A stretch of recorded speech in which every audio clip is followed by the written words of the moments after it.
ጤና ይስጥልን ክቡራትና ክቡራን ሰበር መረጃዎችን ይዤ ቀርብ ያለው ጦርነቱ ቆመ ዓለም እስትንፋሷን ይዛ ስትጠባበቅ የነበረው ያ አስፈሪ ውጥረት ተገፎ ትራምፕ ማንም ያልጠበቀውን የሰላም ብስራት አብስረዋል። በመካከለኛው ምስራቅ ታላቅ የተኩስ አቁም ታውጇል።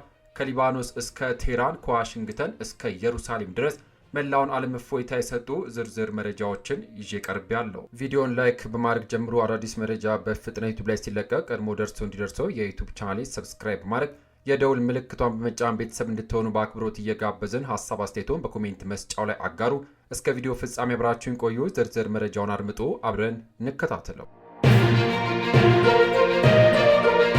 በቅድሚያም የትራምፕ ታሪካዊ የሁለት ሳምንት ትዕዛዝ። ወደ መጀመሪያው ዝርዝር መረጃችን ስናልፍ በመካከለኛው ምስራቅ ውጥረት የተነሳ ሌሊቱን መላው ዓለም በፍርሃት ውስጥ ሆኖ ሳለ ለከባድ ጥቃት ሰዓታት ብቻ ሲቀሩት የአሜሪካው ፕሬዝዳንት ዶናልድ ትራምፕ መልካም ዜናን አሰምቷል። ፕሬዝዳንት ትራምፕ በኢራን ላይ የሚካሄደው ጥቃት ለሁለት ሳምንታት እንዲቆም ትዕዛዝ አስተላልፈዋል። የዩናይትድ ስቴትስ ፕሬዝዳንት ዶናልድ ትራምፕ ኢራን የሆርሙዝ የባህር ሰርጥን በአፋጣኝ የምትከፍት ከሆነ በአገሪቱ ላይ ሊሰነዘር የነበረው መጠነ ሰፊ ወታደራዊ ጥቃት ለሁለት ሳምንታት እንዲገታ የቀረበውን የሰላም ጥሪ መቀበላቸውን አስታውቋል። ይሁንና ፕሬዝዳንቱ ማክሰኞ ምሽት ባወጡት መግለጫ ቀደም ሲል በኢራን ሲቪል ተቋማት፣ በኃይል ማመንጫዎችና በድልድዮቿ ላይ ጥቃት ለማድረስ የነበረው እቅድ ታግዶ እንደሚቆይ ገልጿል።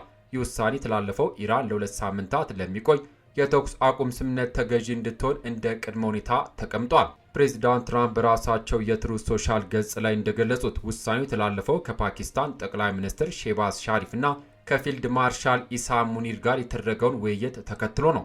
የፓኪስታን መሪዎች በኢራን ላይ ሊሰነዘር የነበረውን አጥፊ ኃይል እንዲገታ ያቀረቡትን ጥያቄ ፕሬዚዳንቱ መቀበላቸውን አመልክቷል። በዚህ መሰረት የሚከተሉት ዋና ዋና ነጥቦች በመግለጫው ላይ ተካተዋል። የባህር መስመር ክፍት መሆን፣ ኢራን የሆርሙዝ የባህር ሰርጥ በአፋጣኝ ሙሉ በሙሉ እና በሰላማዊ መንገድ እንድትከፍት ይጠበቅባታል። የተኩስ አቁም ስምምነቱ ሁለቱም ወገኖች የሚያካትት የተኩስ አቁም ለሁለት ሳምንታት ተግባራዊ ይሆናል። የ10 ነጥብ የሰላም እቅድ ከኢራን በኩል የቀረበው የ10 ነጥብ የውሳኔ ሀሳብ ለድርድር ተስፋ ሰጪ መሆኑ ተገልጿል። ፕሬዚዳንቱ አክሎም ዩናይትድ ስቴትስ በኢራን ላይ የነበሯትን ወታደራዊ ግቦች ማካተት ብቻ ሳይሆን ከታቀደው በላይ ውጤት ማግኘቷን ገልጿል። ኢራን ጋር የረጅም ጊዜ የሰላም ስምምነት ላይ ለመድረስ እና በመካከለኛው ምስራቅ ሰላምን ለማስፈን በሚደረገው ሂደት ላይ ትልቅ መሻሻል ታይቷል ያሉት ፕሬዝዳንት ትራምፕ በቀጣዮቹ 2 ሳምንታት ውስጥ ስምምነቱ ሙሉ በሙሉ ተጠናቆ ፊርማ ይቀመጥበታል የሚል እምነት እንዳላቸውም ጠቁመዋል።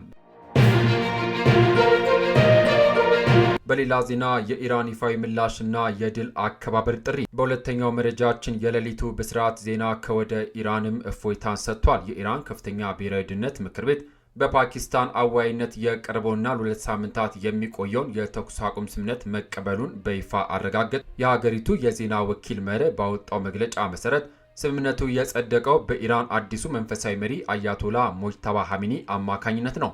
የኢራን ከፍተኛ ብሔራዊ ደህንነት ምክር ቤት ይህ የተኩስ አቁም ስምምነት ለኢራን የተገኘ ትልቅ ድል ነው ሲሉ ገልጾታል። የኢራን የውጭ ጉዳይ ሚኒስትር አባስ አራጊች እንደገለጹት በአሜሪካ በኩል የሚሰነዘሩ ጥቃቶች በአስቸኳይ የሚቆሙ ከሆነ የኢራን የታጠቀ ኃይል መከላከል እርምጃውን ያቆማል። ሚኒስትሩ አክሎም ለሚቀጥሉት 2 ሳምንታት በሆርሙዝ ሰርጥ በኩል የሚደረግ የንግድ መርከቦች ጉዞ ከኢራን ጦር ኃይል ጋር በሚደረግ ቅንጅትና ቴክኒካዊ ሁኔታዎችን ባገናዘበ መልኩ የሚከናወን ይሆናል ብለዋል። የኢራን ከፍተኛ ብሔራዊ ደህንነት ምክር ቤት ባወጣው መግለጫ ድርድሩ የሚጀምረው በአሜሪካ ወገን ላይ ፍጹም እምነት በሌለው ሁኔታ መሆኑን አሳስቧል።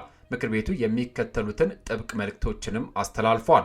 ለድርድሩ 2 ሳምንታት የተመደበ ቢሆንም በሁለቱ ወገኖች ስምምነት ጊዜው ሊራዘም ይችላል። እጃችን አሁንም በቃታ ላይ ነው ያለው ምክር ቤቱ ጠላት ትንሿን ስህተት እንኳን ቢፈጽም በሙሉ ኃይል ያጸፋ እርምጃ እንደሚወሰድ አስጠንቋል። የጠላት እጅ መስጠት በፖለቲካዊ ድርድር የማይረጋገጥ ከሆነ የኢራን ሕዝብ ጥያቄዎች እስኪመለሱ ድረስ በትከሻ ለትከሻ ትግሉ እንደሚቀጥል ተጠቁሟል። ምክር ቤቱ በዚህ 2 ሳምንታት ጊዜ ውስጥ መላው የኢራን ሕዝብ ሊቃንና የፖለቲካ ቡድኖች የድል አከባበሩን እንዲቀጥሉና ከመከፋፈል እንዲቆጠቡ ጥሪ አቅርቧል። ድርድሩ በከፍተኛ የሀገሪቱ መሪዎች ቁጥጥር ስር የሚከናወን በመሆኑ ሕዝቡ በሂደቱ ላይ እምነት እንዲጥል አሳስበዋል። በሌላ መረጃ ከወደ እስራኤል በኩልም መልካም ዜና ተሰምቷል። እስራኤል የተኩስ አቁም ስምምነት አካል መሆኗ ተነግሯል። አንድ ከፍተኛ የዋይት ሀውስ ባለስልጣን ለሲኤንኤን እንዳረጋገጡት እስራኤል በዚህ 2 ሳምንት የጊዜ ገደብ ውስጥ የጥቃት እርምጃዋን ለማቆም ተስማምታለች። ይህ ሁሉንም ነገር ይለውጧል። ትራምፕ ከዚህ ቀደም እስራኤልን በተመለከተ እኔ ሳቆም እነሱ ያቆማሉ ብለው እንደነበር መረጃዎቹ ጠቁመዋል። በሌላ ዜና የሆርሙዝ ሰርጥ ክፍት መሆንና የ10 ነጥብ የሰላም ሰነድ በኢራን በኩል የቀረበ የመደራደሪያ 10 ነጥቦች ዝርዝር ይፋ ሆኗል። ኢራን በ2 ሳምንት የተኩስ አቁም ጊዜ በሆርሙዝ ሰርጥ ደህንነቱ የጠበቀ መተላለፊያ እንዲኖር መፍቀዷን የውጭ ጉዳይ ሚኒስትሩ ሰይድ አባስ አርጊች አሳውቀዋል። በሆርሙዝ ደህንነቱ የጠበቀ የመርከቦች መተላለፍ እንዲሁ ዝም ብሎ ሳይሆን በኢራን የታጠቁ ኃይሎች ቅንጅትና ቴክኒካዊ ገደቦችን ከግምት በማስገባት የሚከናወን እንደሆነ ገልጿል። በኢራን የታጠቁ ኃይሎች ቅንጅት ማለት መርከቦች በሆርሙዝ በሚያልፉበት ወቅት እንቅስቃሴያቸው በኢራን ጦር ኃይል እውቅና ቁጥጥርና መመሪያ ስር ይሆናል ማለት ነው። ኢራን ሰርጡ በኔ ግዛት ስር ስለሆነ ማንኛውም መርከብ ሲያልፍ እኔን ማማከር ወይም ፈቃድ ማግኘት አለበት የሚል የሉዓላዊ መልእክት ስታስተላልፍ ቆይታለች። አሜሪካ ከኢራን የቀረበላትን የ10 ነጥብ የሰላም ሀሳብ ለድርድር እንደመነሻ እየተቀበለችም ሲሆን ኢራን በበኩሏ የአሜሪካን የ15 ነጥብ የድርድር ሀሳብ እያጤነች መሆኑን የውጭ ጉዳይ ሚኒስትር ሰይድ አባስ አርጊች ገልጿል።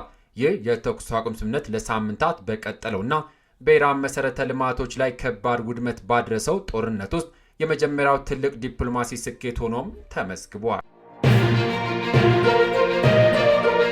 በሌላ ዜና የነዳጅ ዋጋ መውረድ መጀመሩም ተገልጿል። በኢራንና አሜሪካ መካከል የ2 ሳምንታት የተኩስ አቁም ስምምነት ከተደረሰ በኋላ የዓለም የነዳጅ ዋጋ በከፍተኛ ሁኔታ እየቀነሰ ነው። በአሜሪካ ዌስት ቴክሳስ ኢንተርሚዲየት የነዳጅ ዋጋ በ18% ቀንሶ ወደ $92 ከ60 ሳንቲም ወርዷል። በተመሳሳይ የብሬንት ድፍድፍ ነዳጅ ዋጋ በበርሜል በ6% ቀንሶ $103 ከ40 ሳንቲም ሆኗል። በቀጣይ የሆርሙዝ ሰርጥ ለሁሉም መርከቦች ተከፍቶ ነፃ ዝውውር ሲደረግ የነዳጅ ዋጋ ከዚህም ሊቀንስ እንደሚችል ይገመታል።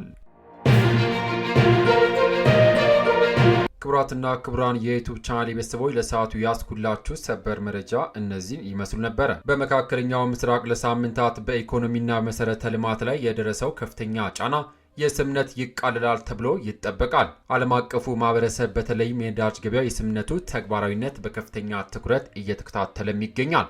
ይህ የሁለቱ ሳምንት የተኩስ አቁም ስምምነት ወደ ዘላቂ ሰላም ይቀየራል ብላችሁ ታስባላችሁ ወይስ ትራምፕና የኢራን መሪዎች በድርድር ጠረጴዛው ላይ ሌላ አስገራሚ ነገር ይዘው ይመጡ ይሆን? የእናንተን ሀሳብና አስተያየት በኮሜንት መስጫው ላይ አጋሩን። ቪዲዮን ላይክ በማድረግ ሌሎች እንዲደርስ አግዙ። እንደዚህ ያሉ ትኩስና ሰበር መረጃዎች በፍጥነት ለማግኘት ደግሞ ቻናላችንን ሰብስክራይብ ማድረግና የደውል ምልክቷን መጫን ቤተሰብ ይሁኑ። ከሰዓታት በኋላ በሚሰሙ ሰበር አዲስ መረጃዎች እስከምንገናኝ በያለንበት የዓለም ዳርቻ ቸር እንቆይ።